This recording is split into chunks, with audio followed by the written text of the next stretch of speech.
നല്ല ഈസി ആയിട്ട് നല്ല ടേസ്റ്റി ആയിട്ട് നാടൻ രീതിയിലൊരു ബീഫ് വരട്ട് തയ്യാറാക്കി എടുത്താലോ. നല്ല ടേസ്റ്റായിട്ട് അത് പൊറാട്ടയുടെ കൂടെയൊക്കെ കഴിച്ചാലുണ്ടല്ലോ, അടിപൊളിയാണ്. ബീഫിലേക്ക് ഇഞ്ചി, വെളുത്തുള്ളി, ചെറിയുള്ളി, പച്ചമുളക് ചതച്ചത് അരച്ചെടുത്തതിന് പകുതി ഇതിലേക്ക് ഇട്ട് കൊടുക്കാം.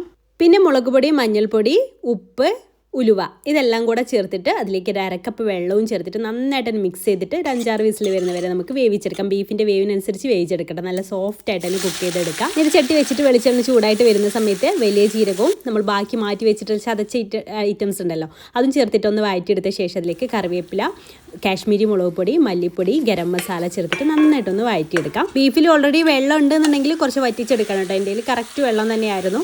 എന്നിട്ട് അത് നന്നായിട്ട് അതിലിട്ടിട്ട് 5-6 മിനിറ്റ് ഒന്ന് ഇളക്കി മിക്സ് ചെയ്തതിന് ശേഷം അതിലേക്ക് കുരുമുളക്, 1 ടീസ്പൂൺ കുരുമുളക് പൊടി കൂടെ ചേർത്ത് ലാസ്റ്റ് ഓഫ് ചെയ്തതിന് ശേഷം പച്ച വെളിച്ചെണ്ണ കൂടെ ആഡ് ചെയ്തെടുത്താലുണ്ടല്ലോ അടിപൊളി ടേസ്റ്റുള്ള ഒരു ബീഫ് വരട്ട് റെഡി ആയിട്ടുണ്ട്. ഇഷ്ടമായാൽ ട്രൈ ചെയ്യാൻ മറക്കല്ലേ.